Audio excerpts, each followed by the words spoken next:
Nao watu wakawa ya kwamba badala wachukue nafasi waondoke, waende wachukue ile nafasi ambayo walikuwa wametengewa, wakawa watu wa kuahirisha ile siku kila wakati. Bwana Yesu apewe sifa. Amen. So inheritance yao ikawa inaongoja, lakini wao wenyewe wakawa na moyo kusita, wakawa wako tayari kwenda kuchukua ile nafasi ambayo walikuwa wametengewa. Bwana Yesu apewe sifa. Huenda destiny ya utajiri wao ilikuwa katika hilo shamba. Huenda destiny ya maisha mazuri ilikuwa katika hilo shamba. Huenda destiny ya maendeleo yao ilikuwa katika hilo shamba. But the Israelites, the Bible says, they delayed. They were postponing every time. Wanapotaka kwenda, kuna roho zinaingia, wengi wanaambia kwamba tusiende, wacha tuchelewe kidogo. Na hii ndio mambo ambayo yameaffect watu katika maisha. Destiny zao hasikui accomplished kwa sababu unapotaka kufanya kitu, wewe ni mtu wa postpone kila wakati. Umekuwa Mwisraeli wakati ule. Bwana Yesu apewe sifa. And that's why watu wengi wamebaki katika hatua moja, mwaka pata mwaka. Wamekuwa na roho ya kupostpone vitu. Basi roho ya delay ikaingia katika maisha yao. Wamepaki katika maisha yao mwaka pata mwaka. Bwana Yesu apewe sifa. So Waisraeli pia walipaka katika hayo maisha, wakawa ya kwamba hawako tayari kuondoka. Wanapokuwa tayari kwenda kuondoka, hawakui na ile moyo kutoka na kuchukua mara moja vile vitu ambavyo Mungu alikuwa amewaidia. Bwana Yesu apewe sifa. Amen. Jeremiah 29:11 na Mungu anasema kwamba anajua mpango alionao juu ya mwanadamu. Na mpango wa Mungu juu ya maisha yako usipokuwa tayari, huenda mpango huu usikamilike. Praise God. Amen. Maana Mungu anaweza kuwa anataka uishi maisha mazuri, wewe mwenyewe uko tayari. Mungu anaweza kuwa anataka ujenge nyumba, wewe uko tayari. Mungu anaweza kuwa anataka ukae na ndoa nzuri, hauko tayari. Wewe ni mtu wa kupostpone vitu zako kila wakati. Bwana Yesu apewe sifa. So leo hii nataka kuanzia leo uanze kufikiria na uanze kukemea roho ya kupostpone maisha yako na vitu vyako. Maana hiyo ndio roho ambayo imekufanya haujasonga mbele. Hilo ndio leo la msingi mchana wa leo. Ya kwamba wewe unapotaka kufanya kitu, usiwe mtu wa kusema kwamba sitafanya mwaka huu, sitafanya next year, sitafanya wakati huu. Vitu vyako vimekuwa pending miaka mingi. Praise God. Amen. Maana umekuwa pending miaka mingi. That's why utafika mahali wale watakuchekelea. Maana utakaa Nairobi miaka mingi. Utafanya kazi muda mrefu. Lakini kwa sababu ya kupostpone mambo yako. Hallelujah. Amen. There is nothing you are going to do. Then you shall waste a lot of time, a lot of years, and a lot of everything that you could have accomplished in a short time. It takes years. Praise the name of the Lord. Amen. So the Israelites were people who were postponing everything. Praise God. Amen. That's why Joshua anauliza, so Joshua said to the people of Israel, how long will you put off going in to take possession of the land which the Lord, the God of your fathers, has given to you? Tuko katika kitabu cha Joshua 11:18-2 neno la msingi. Joshua akawauliza wana wa Israeli ya kwamba kuna mali imetengwa kwa ajili yenu, na nyinyi ni wakati mtachukua muda gani? How long are you people going to take to go and possess the land which the Lord has given unto you? Hii ni swali ambalo leo hii mtu mmoja wa MKN Nairobi anapokuwa anajiuliza, how long am I going to take possession of what God has given unto me? Mtakaenda kuchukua kujenga, mtakaenda kuchukua kufanya masomo yangu, mtakaenda kuchukua kutimiza mambo yangu. Maana umeahirisha mambo yako muda mrefu. Haleluya. Umekuwa mtu wa kuahirisha mambo yako muda mrefu. Leo ujumbe nakuja kuambia, nataka nikuulize swali vile Joshua anauliza, how long? Ask yourself, how long? Bwana asifiwe. Mr. Secretary, how long?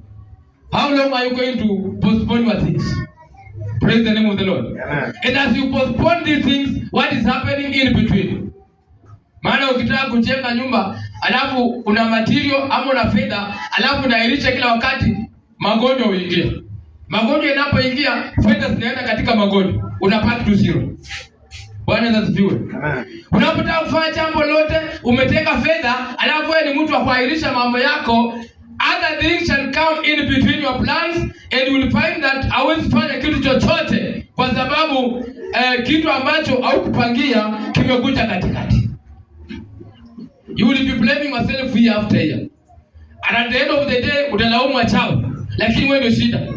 Bwana asifiwe. Si mchawi, wewe ndio shida. Maana ukitaka kufanya kitu, just do what you are purposed to do. Don't be postponing things every time.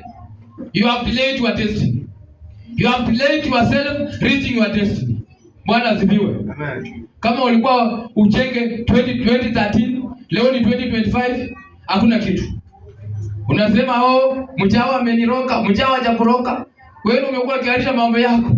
Leo hii spirit ya kupostpone vitu katika kanisa inaenda kushindwa. Amen. You have to put off this spirit. Bwana asifiwe. This spirit have to be put off.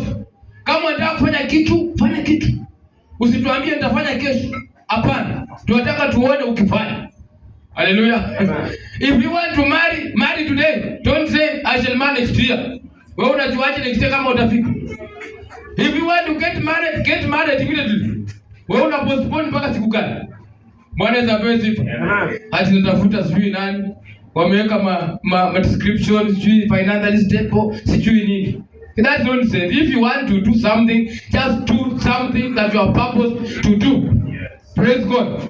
Usije ukutuambia nitafanya. Mambo ya nitafanya ndio spirit ambayo ilikuwa katika Waisraeli. Ndio Joshua anauliza mtasongesha mambo yenu mpaka lini? Bwana asifiwe. Kanisa pia spirit ya kusongesha vitu inaenda kushinda. Kama kuna roho ya kusongesha vitu, ati hii tusongeshe next year, katika jina la Yesu inakoma. Bwana asifiwe sifa. Mtu mmoja asema amen. Amen. Katika jina la Yesu inaisha. That's why Muislamu ameshinda Mkristo. Tunakaanga na Waislamu kule kazini. Kijana mmoja akaniambia katika sheria ya Kiislamu mambo ya postponement hakuna. Bwana asifiwe. Kijana ukifika muda wa kuoa, ukifika 18 pale, auendi shule, auendi college, Muislamu anakuambia haraka. Bwana asifiwe. Na alafu unapooa pia spirit ya kudelay, ati wacha ningoje nitafute mali, hakuna. Muislamu anakuambia kwamba kama umeolewa umeingia katika ndoa, anza kupata watoto immediately. So postponement ya familia ati ndaanza familia next year katika sheria ya Uislamu hakuna. Iko tu kwa Kristo. Praise God. Amen. So leo hii lazima uangalie mambo yako kama unataka kufanya, yafanye immediately. Usiwe mtu wa kupostpone vitu vyako, maana hujui next time nini itafanyika. Sisi tumekuwa na mshirika katika hili kanisa, tukiwa na referee hapa. Akawa kila wakati anataka kujenga nyumba, anairisha mambo yake. Ilifika wakati tukamnunulia mapati 15. Uliza referee yako hapo. So tulipomuulizia mapati, tulipomnunua mapati 15 pieces ya 30 kg 3 meters, tukaambia huyu ndugu sasa uende nyumbani. Ile wakati tulimwambia aende nyumbani, pata aliahirisha.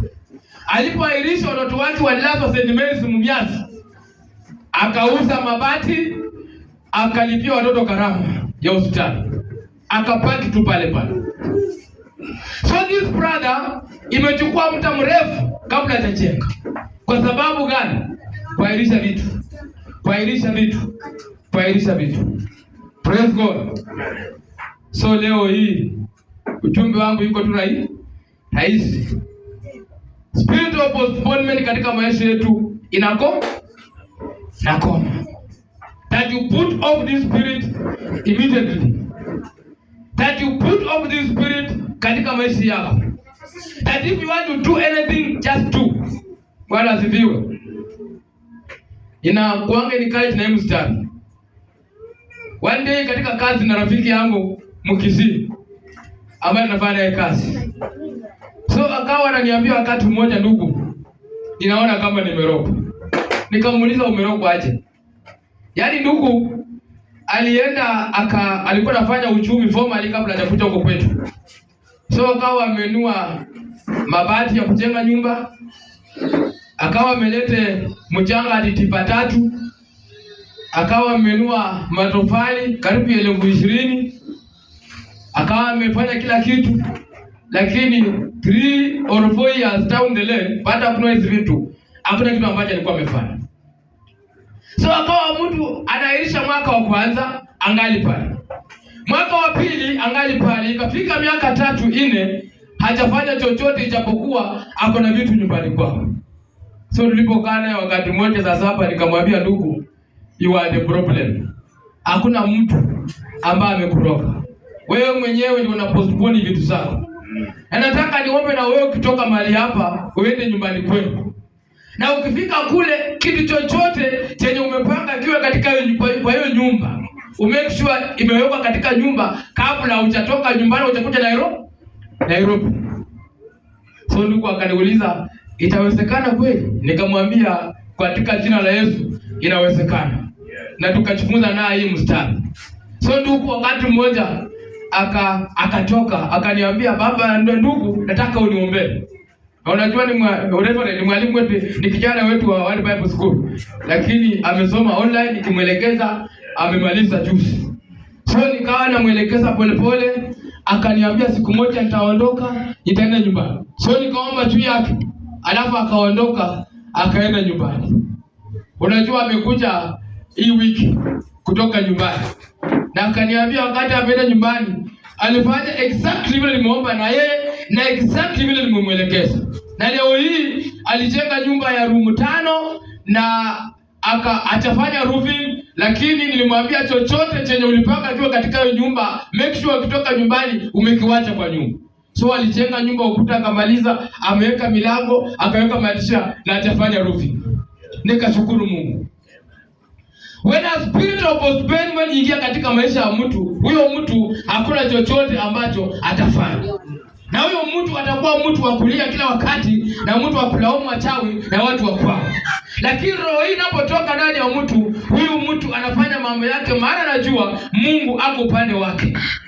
Bwana Yesu asifiwe. Amen. So roho ya postponement katika kianzo ifanye nini? Nataka usimame kwa miguu yako. Mimi si mhubiri, nilikuwa napeana tu mwelekeo.